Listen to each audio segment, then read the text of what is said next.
ملے گی کسے خود ہی پلکوں سے سجدے ٹپک جائیں گے سر جھکانے کی فرصت ملے گی کسے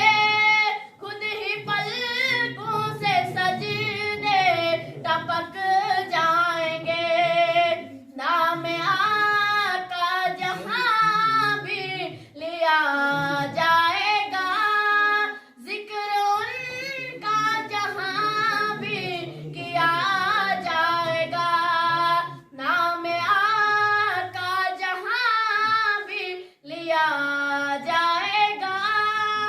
ذکر ان کا جہاں بھی کیا جائے گا اللہ عز و جل نے اپنے کلام مقدس میں ارشاد فرمایا یا ایھا الذین آمنوا ادخلوا فی السلم کافہ ولا تتبعوا خطوات الشیطان انہ لکم عدو مبین اے ایمان والو اسلام میں پورے داخل ہو جاؤ اور شیطان کے قدموں پہ نہ چلو بے شک وہ تمہارا کھلا دشمن ہے اللہ تعالیٰ نے اس آیت کریمہ میں اہل و ایمان سے مخاطب ہو کر ارشاد فرمایا تم مکمل طور پر اسلام میں داخل ہو جاؤ یہ مکمل ضابطہ حیات اور دستور زندگی ہے اسلام تمہاری ترقی کا ضامن ہے اس کی برکتیں تم اس وقت حاصل کر سکو گے جب تم مکمل طور پر خود کو اسلام کے حوالے کر دو گے یہ نہ ہو کہ تم ظاہری طور پر اپنے نام اسلامی رکھ لو اور اپنے شہروں کے نام اسلام کے ساتھ منسوب کر لو مگر اس ملک کی وادیوں کے اندر اسلام کی دھجیاں اڑائی جائے مگر مسلمان خاموش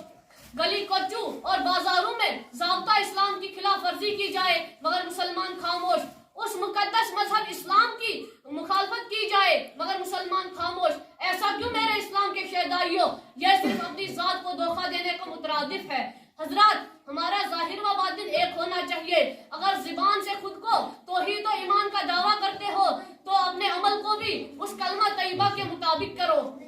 جیسا کہ علامہ اقبال نے پوری قوم کو درس دیتے ہوئے کہا کہ زبان سے کہہ بھی دیا لا الہ تو کیا حاصل زبان سے کہہ بھی دیا لا الہ تو کیا حاصل دل و نگاہ سے جو مسلمان نہیں تو کچھ بھی نہیں حضرات سیدنا امام اعظم ابو حنیفہ رضی اللہ تعالی عنہ سے ایمان کی تعریف اس طرح منقول ہے یعنی دل سے تصدیق کرنے اور زبان سے اقرار کرنے کو ایمان کہتے ہیں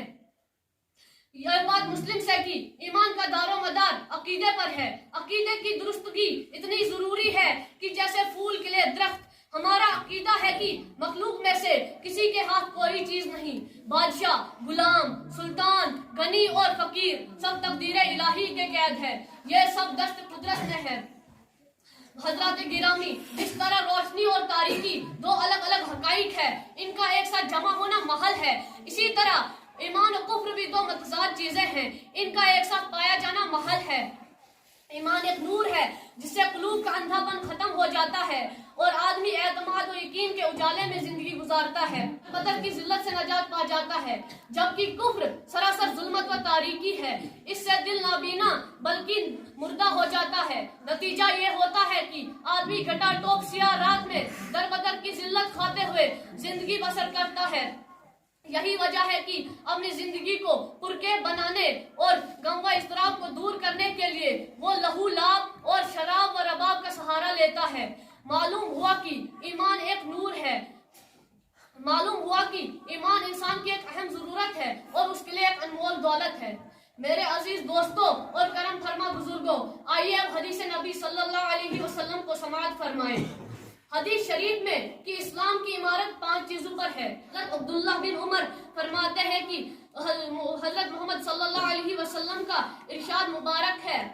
اسلام کی عمارت 5 چیزوں پر استوار ہے اس امر کی گواہی دینا کہ اللہ کے سوا کوئی معبود نہیں اور حضرت محمد صلی اللہ علیہ وسلم اللہ کے سچے رسول ہے اقامت صلاۃ زکوٰۃ کی ادائیگی حج کرنا اور ماہ رمضان کے روزے رکھنا حدیث شریف میں کہ بندہ اس وقت تک مومن نہیں ہو سکتا انس قال قال رسول اللہ صلی اللہ علیہ وسلم لا يؤمن احدكم حتى اكون احب اليه من والده وولده والناس اجمعين حضرت انس رضی اللہ تعالی عنہ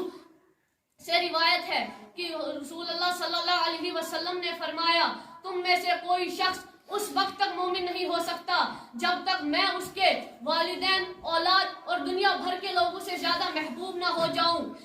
اور حدیث شریف میں کہ وہ بندہ جنت میں جائے گا. عن عثمان قال قال رسول الله صلى الله عليه وسلم من مات وهو يعلم انه لا اله الا الله دخل الجنة.